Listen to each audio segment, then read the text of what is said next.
La jeunesse EDS, que j'ai l'honneur de diriger, vous salue pour l'amitié que vous lui faites en répondant à son invitation. Nous vous avons fait appel pour analyser ensemble la situation sociopolitique. Vous savez que ces derniers moments, l'actualité a été dense. Vous avez dû remarquer que le chef de l'État a pris une ordonnance d'amnistie favorisant la libération de la première dame, Simone Eve Babo, du ministre d'État, Lida Kwasi Moïse, du ministre Assoua Ardou, du vice-président du Front Populaire Ivoirien, Kéhidé Gervais, des maîtres Bailly Patrice et de plein d'autres prisonniers politiques. Cette ordonnance, selon le chef d'État lui-même, concerne les infractions en lien avec la crise post-électorale de 2010 et les infractions contre la sécurité de l'État depuis le 21 mai 2011. Alors, si tel est le cas, on peut légitimement se demander ce que font encore en prison le général de Goblé, l'amiral Vaba Fousseigno, le colonel Abidjan Maudit, Nyatoua Kate, le commandant Kipré, Abey Jean-Noël, Seka Seka, le commissaire Osé Logué et tous les autres militaires encore dans les chaînes, encore en prison, encore dans les liens de la détention. À notre connaissance, il n'y a pas eu en Côte d'Ivoire de crise post-électorale. Il n'y a pas eu en Côte d'Ivoire de crise post-électorale. Il y a eu une crise post-électorale des civils, il n'y a pas eu une crise post-électorale des civils et une autre crise post-électorale des militaires.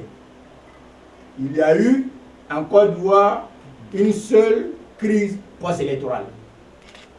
Alors, si une ordonnance d'amnistie est prise, elle doit concerner l'ensemble de tous les acteurs, qu'ils soient civils ou militaires, tous, je dis bien tous, sans exception, devront recouvrer la liberté. Aucun militaire ne doit donc rester en prison. Les militaires n'ont fait que défendre la patrie attaquée. Les militaires n'ont fait que défendre la République agressée. Parce que, et il faut le noter, dans une république, on ne prend les armes que pour défendre la patrie et protéger les lois. C'est ce que nos militaires ont fait. Ils ont fait leur devoir, il faut donc les libérer.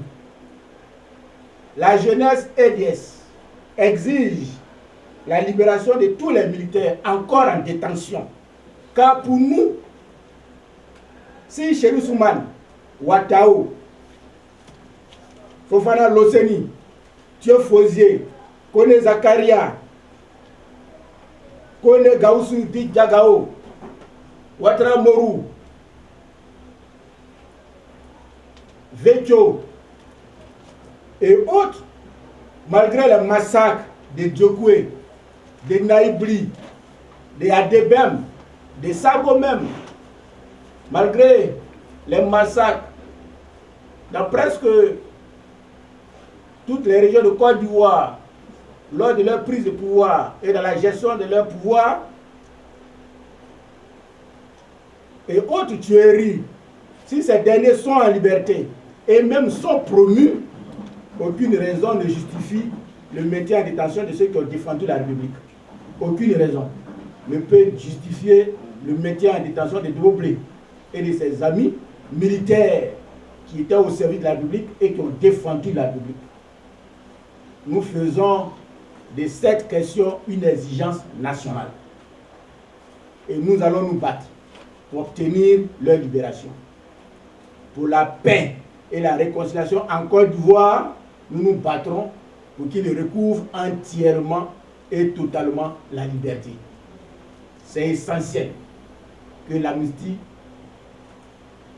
l'ordonnance d'amnistie, soit étendue à tous ceux qui sont en prison, qu'ils soient civils ou qu'ils soient militaires. Pour la paix et la réconciliation, il faut que nos militaires soient libérés. Il faut qu'ils soient libérés pour la paix et la réconciliation. Autre chose, la CEI. Vous avez dû remarquer que dans son adresse à la nation le 6 août dernier, le chef de l'État a annoncé la refonte de la CEI. Je voudrais à ce sujet féliciter l'ensemble des Ivoiriens qui se sont mobilisés pour exiger la refonte de la CEI. Ils sont mobilisés pour exiger une CEI crédible et transparente, une CEI digne de confiance. Je voulais dire, c'est leur combat qui est en train de porter. Maintenant que la refonte de la CEI a été annoncée par le chef d'État lui-même, nous attendons qu'il convie les partis politiques, la société civile, y compris les religieux, pour qu'ensemble, nous trouvions la CEI qui sied aux Ivoiriens. Il faut qu'avec l'ensemble des acteurs sociopolitiques, nous trouvions une CEI consensuelle, crédible, impartiale, indépendante et qui puisse inspirer confiance aux Ivoiriens. Il faut qu'ensemble, nous trouvions une CEI non contrôlée par un parti politique. Une CEI non inféodée à un parti politique. Une CEI apolitique. Tant qu'on n'aura pas cette CEI, telle qu'indiquée par la Cour africaine des droits de l'homme et du peuple, il n'est point opportun de parler des élections locales. J'insiste.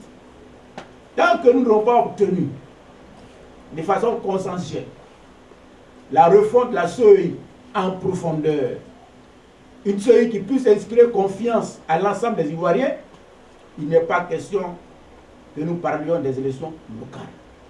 Ce qui veut dire que les élections locales, à savoir les municipales, les régionales, devront être reportées à une date ultérieure, en attendant que les acteurs politiques refondent en profondeur la CEI.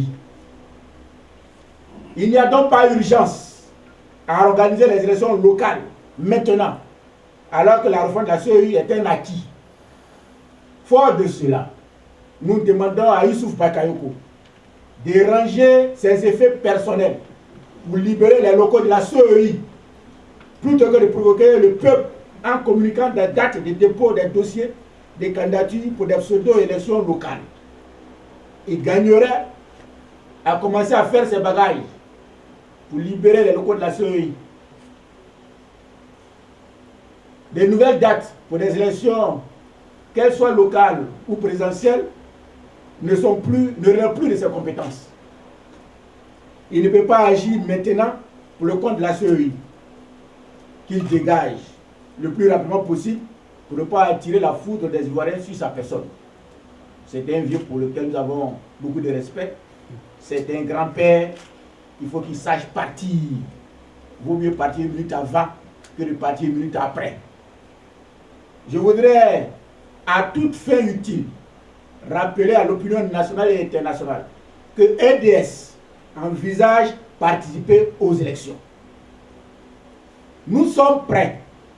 Nous avons des candidats de terrain qui connaissent le terrain et qui sont sur le terrain.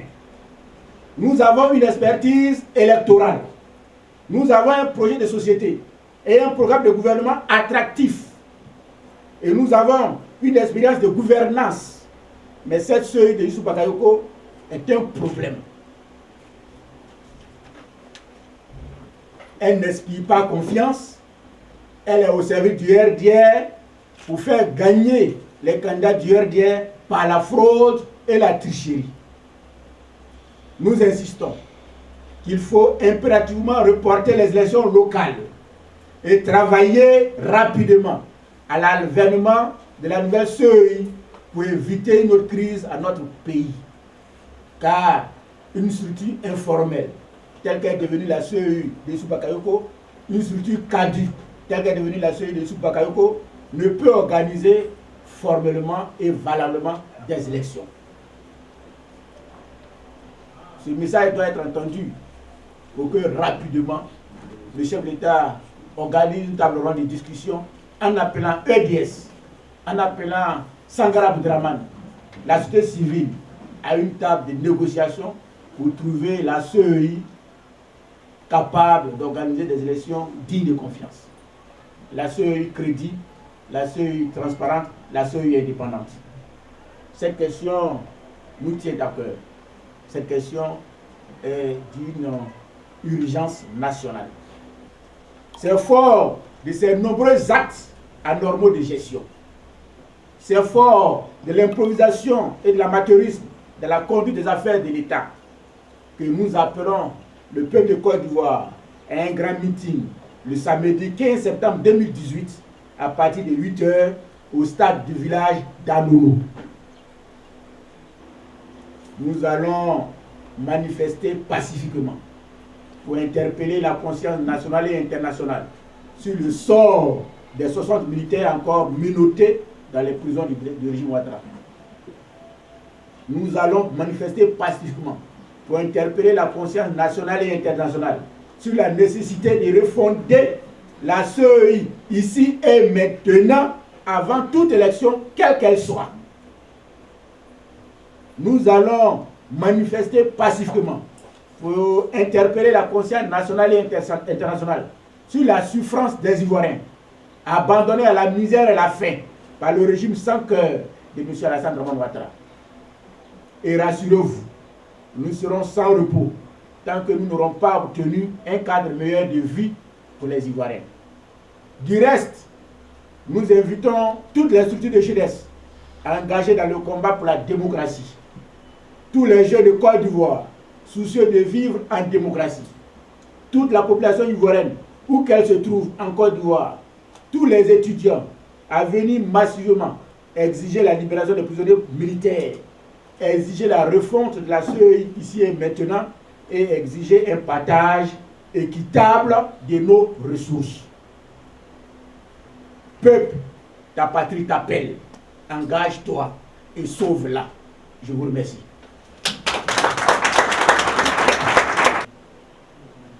Le PCO de ce meeting, il s'appelle Daï Nestor. Claire.